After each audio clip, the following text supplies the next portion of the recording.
Now let's say you want to set up for really heavy loads and your gun's going to be recoiling a lot. You need a heavier crimp so that the bullets in your gun don't dislodge from the cases while you're firing the gun. So what you want to do, oftentimes you just need a heavier crimp. It's going to really crimp that case in. And what people will do is they'll use a crimp specific die. And if you do that, you have to buy another die. For normal semi-auto and whatnot, you usually don't need it, but for heavy revolvers, you know, like 44 Magnum, 500 Magnum, you really, it's good to invest in a second die for crimping. Now I'll show you how to set that up. Now we got our nice heavy lead hunting bullet here, and again, this is a junker. We're just loading a dummy round for demonstration, but what we're going to do is set it in the case just like before, and we're going to set up this die so that all it's doing, it's not crimping and seating, it's just setting the bullet at the right height. So all we have to do is back this off a bit so that it won't crimp at all.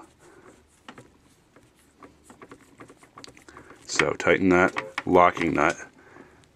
Now I'm going to back this seating die, I'm going to back off this seating adjustment, and I'm going to run the bullet up through here. And if I feel any kind of crimping, I'm going to stop because I don't want crimp. It's not crimping, I can tell. Now, all we have to do is go through the process again of setting this seating adjustment at the right height, and we will simply have a die that only seats the bullet and doesn't crimp, which is mint.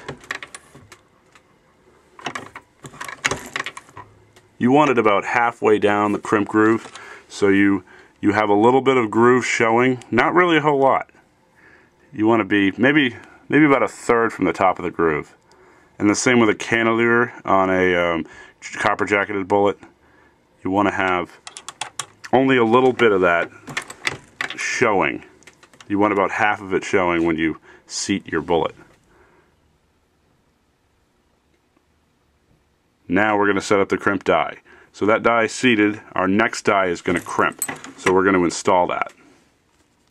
Here is the Redding crimp die. Now this provides a nice roll crimp. So instead of making a taper at the end of the case, it's more like the mouth of the case rolls in against the bullet and it really holds it firm. So we're going to, same as the other dies, back off our adjuster and rather our lock nut there. And we're going to thread this down into our press. Now this is all by feel.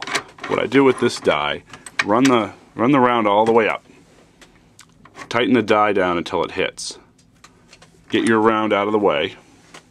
Go just a tad more and then tighten down the locking nut. Now try it.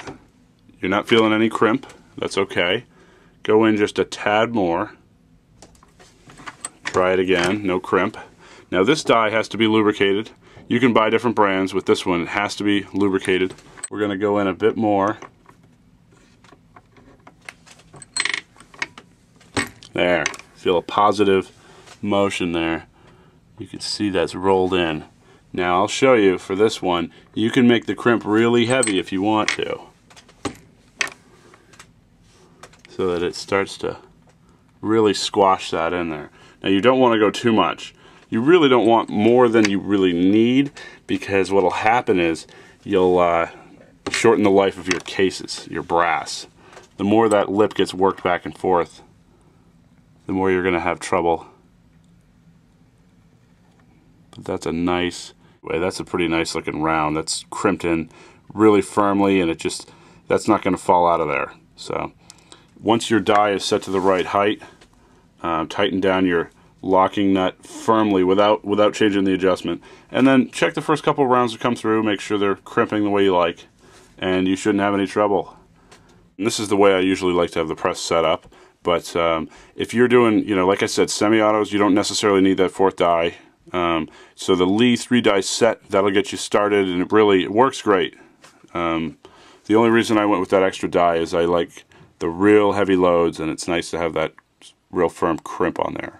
We're going to discuss case preparation in the next segment, as well as actual reloading, going through the steps, and how to choose the right loads in your manual. Thanks for watching.